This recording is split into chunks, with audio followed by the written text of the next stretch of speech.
Hi, I'm Donna Jordan from Jordan Fabrics.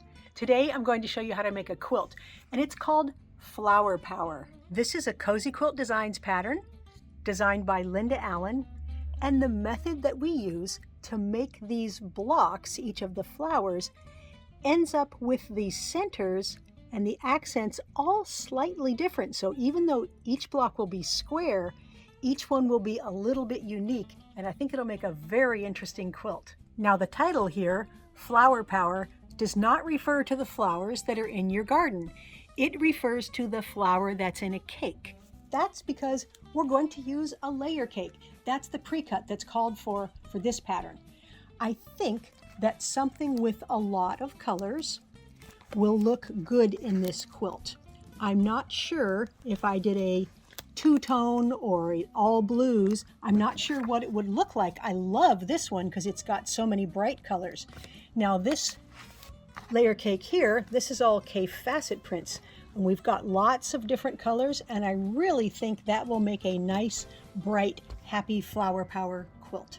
The only other thing we need two accents. I'm going to use this yellow grunge for the center of the flowers, and then I'm going to use solid black for the accent that goes around the outside of the flowers. This pattern does have multiple sizes, so I'm going to make the throw size, and I'm going to need 36 layer cake squares. Now the pattern also gives you yardage amounts if you aren't going to use squares. If you want to cut your own, it tells you what you need. Then we're going to need 7/8 of a yard of the accent one, which is the yellow, 1 1/3 of the black, and then we'll add some borders and binding once we get all the patchwork done. I'm going to go ahead and pick out the 36 layer cake blocks that I'm going to use. All of them are going to get cut exactly the same size, and all of these will work. I'm just going to pull out some of the duplicates. Now, the cutting is very easy, and the pattern gives you all the sizes. It's not my pattern, so I can't give you all the subcuts, but I've made so many of Cozy's patterns, and they're just easy to follow, and so that will give you all the numbers you need.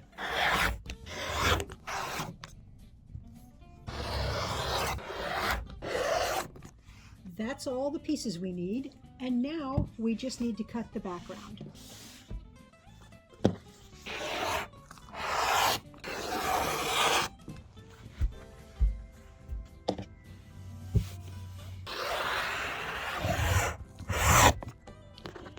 Everything is now cut out, and here's what we need to make the first block. We need 4 triangles that are all the same, one print, and then we need 4 other triangles that are all one print. Let's see, let's get that one, that one, that one, and that one.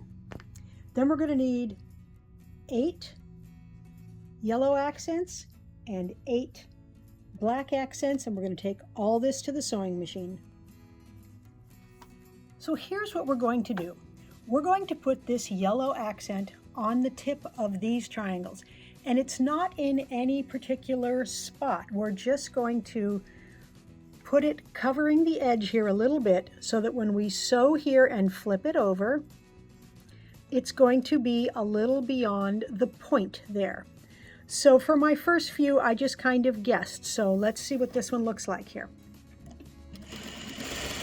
I'm using a 1/4 inch seam allowance from the edge here, and then if I flip that over, it's completely covering up that point. You can flip it over so you can double check. So that's what we're going to do on that side of the block. Now on this side of the block, we're going to use a black accent. So again, it's just going to go on this corner. Now I find it best if you put this piece on not lined up with that edge and not lined up with that edge, somewhere in the middle. So it's kind of just lean it over just a little bit and then stitch. And you're going to have to check your first few to make sure that you've got it folded over so that the tip is not coming quite to the edge. Now we want to do them all slightly different. So the next one I pick up, I'm going to put the yellow on again, but it doesn't matter that it's not exactly the same angle that I used here. They're all going to end up slightly different, and that's good. That's what's going to make our flower centers and the outside edges with our black background. It's going to make them look all a little bit different. They're going to be kind of abstract, just the way real flowers are. That's the fourth one there. Now we're going to do the same thing on these triangles. So the yellow is going to go on this end. And again, don't line it up like that. Don't line it up like that. Put it somewhere in the middle. Stitch it on. And then check and see if it's long enough. So if you find that it isn't, like that one there, my tip is too long, I'm going to have to actually take this one off. If it was just a smidgen, I might leave it because we're going to be trimming off this extra, but that one, there's not enough. So you may find, like I did here, that you have to take a couple of them off and re-stitch them. But after you get the hang of it, you won't have to do any more snipping. Now, we want to iron all of the accent squares away from the middle of the triangle. So I'm just going to fold that one right along its seam, and then fold this one. And do that with all these guys. Once they're all ironed up, we need to trim them. We're going to trim them so that they're the same size as the original triangle.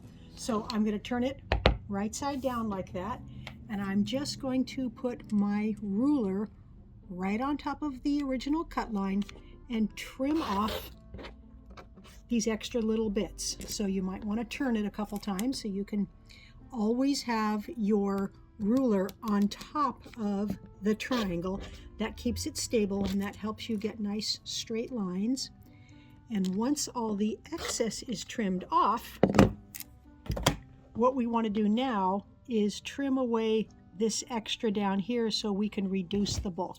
So I'm just going to use my scissors and slice that right off, and then the same thing on this edge. Now I've got a nice triangular piece of patchwork, and I'm going to go ahead and do that same method with all the rest of these. I've got those pieced triangles back at the machine now. They're all exactly the same size, so we're just going to take them 2 by 2, match up these yellow tips here, and stitch them together.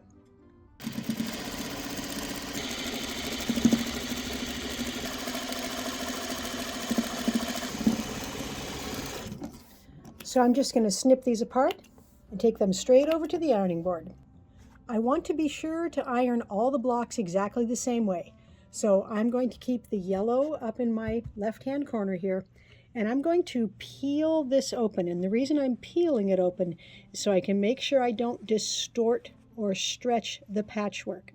And I'm just going to pat it with my hands a little, then grab my iron, dry first, and then a little bit of steam. So each one of these blocks is going to get ironed exactly the same way, and I'm going to use this same orientation with the yellow up there and the black down here for every block in the quilt, because that will help us later on when we put our blocks together. The last step is just to trim off these little triangle pieces. They're called dog ears, and that will help keep the quilt less bulky and help it lay flat. All we have to do next is just spin these around so the yellow is in the center every time, and stitch them together. So I'm going to put them right sides together like this, and first we'll stitch this one. Now you don't have to match anything, and the seams in the block here are going in opposite directions, so that makes it easy to get it flat and lined up.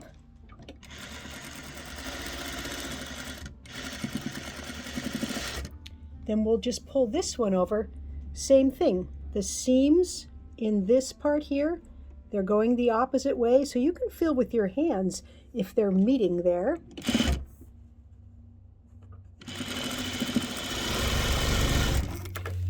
And now we'll open these up, and we can finger press this seam. So this one, press that way. So pull it open and kind of draw your fingernail or just the tip of your finger down that seam. And then this one goes the opposite way. So again, pull it open, draw your finger down there. Now we'll put these together, match up the tip there.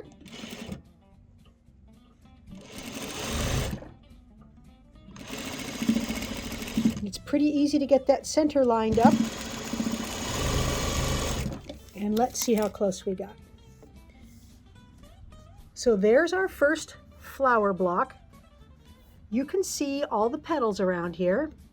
And you can see that the center, it's not symmetrical. It's not supposed to be symmetrical. They're supposed to be at different angles, some bigger, some smaller. So I'm going to go ahead and get this ironed up nice and flat and make the rest of my blocks. Once they're all done, we do need to trim them to an exact size. So we're going to trim them to 8.5 inches, and there's a very easy way to do this.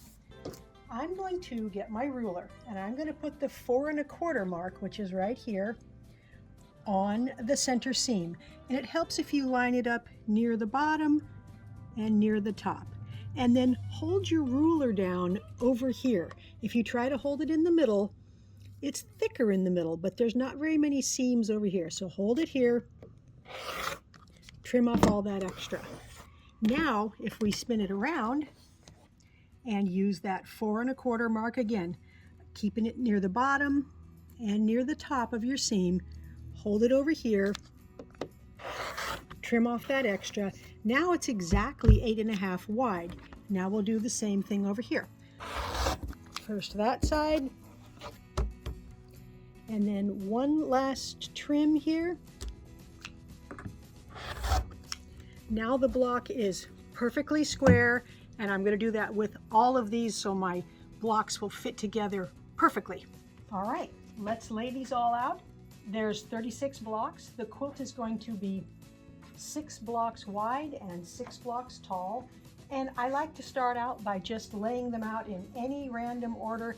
Then when I'm all done, I will trade the fabrics around and make sure that the colors look balanced.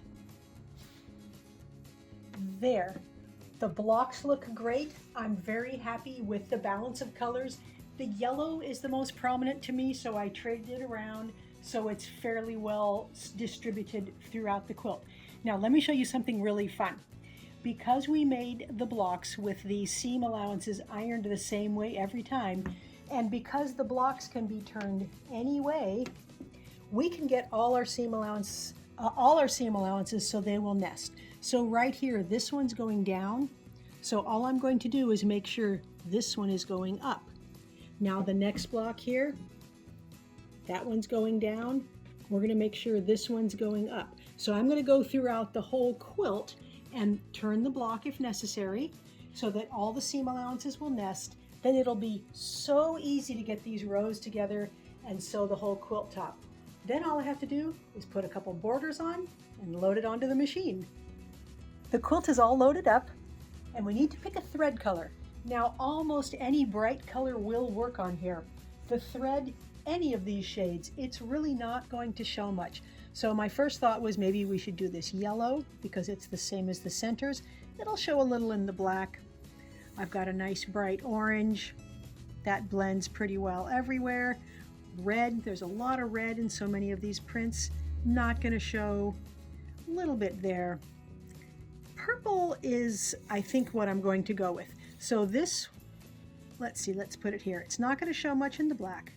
It'll show a little in the yellow, and that's fine. But so many of these colors have purple in them that I think purple will be the best choice. For the quilting pattern, I'm going to use Van Gogh. It's very abstract and curvy. I really like this on all of my K facet quilts.